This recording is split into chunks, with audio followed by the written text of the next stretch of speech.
As always, Roger Ebert sums up tonight's featured film quite succinctly. Quote, "This movie is made by people who must have had fun while making it. Critters, the 1986 film that spawned 3 sequels and hundreds of ferocious intergalactic fuzzballs, is a film that always has time for a chuckle amidst the carnage.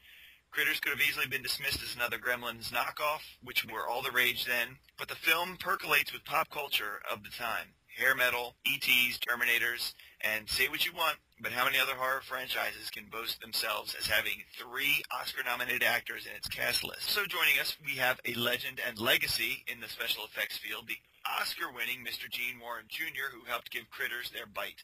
Good evening, Gene. How are you? How are you, Rob and Aaron? I'm fine. Fantastic. Pleasure to have you here. Thank you for joining us. Let's talk a little about Critters.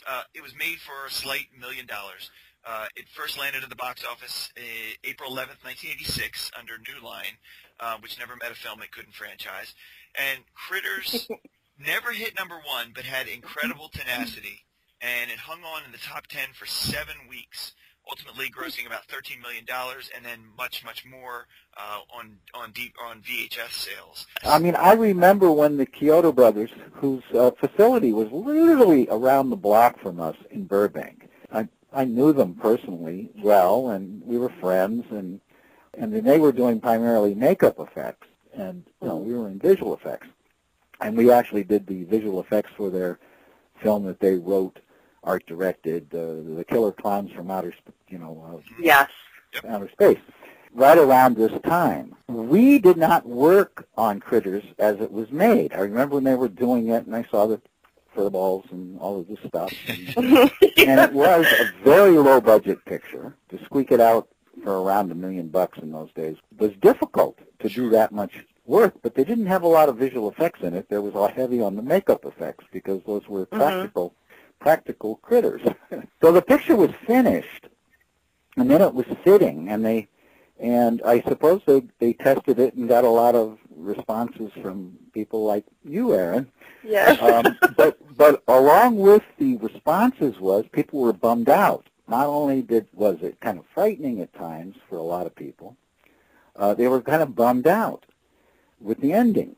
So they didn't know quite what to do. So that's when we got a call.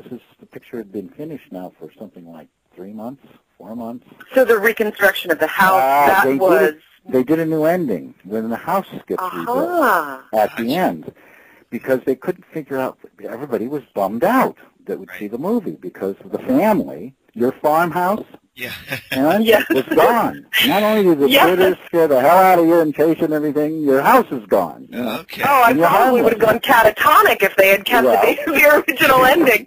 Well, you were homeless, so they came up with this idea that maybe they go back there in the daytime and there's the rubble all around, and they find some little device from the aliens and pick it up and press the button. And then the house rebuilds, and you have a happy ending. So that's what we did, was the rebuilding of the house, which we tore down. We had it out in the location where they shot it. Of course, now it's months and months later, so everything looks different out there. We had to make everything look green because it wasn't. When they shot the film, it was, but then, or vice versa, I forget. No, we had to make it look green. Okay. Everything was green when they shot the film, and then this is Southern California, and everything turns brown for part of the year. But we were out in the same location, and we did it as a hanging miniature. So the shot where you're behind the family, and they're standing there watching this thing kind of finish its construction with the curtains in the windows and the like, that's actually happening behind them. It's not a matte shot or anything. And the reason is, again, this picture was very low budget, so even this contracting us to do this new ending, we had to figure a way to do it that wasn't going to cost a fortune. We went out there and did it right in the same location and built a foreground miniature and then had the actors out there for a couple of the shots for it finishing, and then the rest of the shots were their POVs of our model. And we built this thing in such a way as to pull it down with cables, and we had lots of rubber inside on the slats and the roof, and so that it didn't kind of jump back together as if things fell down. They sort of lifted back together. So it was how we Yeah, built it to pull it apart so very it subtle. looks like it actually rebuilt itself. Right. And it was done all in reverse that way. It was, projected in reverse, but Sure. we pulled it down. But it was built specially so it didn't just fall apart. It kind of held together as it collapsed in on itself. And were you given a time frame in which this had to be completed? Oh yeah. We had a couple of weeks, 3 weeks or something. Wow. To get it out there and shoot because they had release dates and, I mean, this is, again, low budget. They can't sit on things forever. And but there's another little interesting story on this. The director of photography on Titanic, he won an Academy Award. He shot the live-action part with the people pressing the button and everything, and the full-scale pieces of the rubble sliding across the ground, coming towards them. This is where I first met him. He did the live-action part. The reshoot. Is that Russell Carpenter? Thank you. That's it. Russell Carpenter. I'm fast with the Google. This is where I first met him.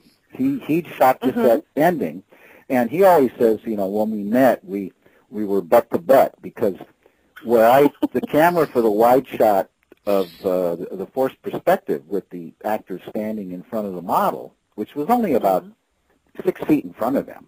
Well, it was a foreground miniature. Sometime we'll go through how all that's done. But it's a way to do things less money if you know how to do it. Where my camera was and where I was operating the camera, literally my butt was up against his butt, shooting the other direction with the pieces sliding across the ground. Because we did that all in the same day out there. That ending was all shot there in that same day and done, so there wasn't any post-production opticals or anything. I did it all in camera. There was just reverse printing. That seems like a massive amount of work to accomplish in one day. Yeah. Well, it was. That's incredible. And I remembered also, I had completely forgotten how Chewy the cat pops out of the mailbox in the end. Gene, this is right after your new ending as the house is rebuilt. Yeah. And I was genuinely worried about the cat problem the entire time. As that's what I had forgotten what happened to the cat. With the screening, there were all those issues. Does Chewy kick the bucket in the original ending? Well, that's awful. Who knows? He was gone. No wonder they were so bummed. Chewy. It was going to be like the house blew up. That was it. Oh, wow. Have you watched the film in the past, 10 years or so? Me? Yes. No. Okay. I haven't seen it since probably then. Wow. That was 86, 87, right around then. So how do you approach that? I think I saw it at a screening, and then I forget. I haven't seen it since.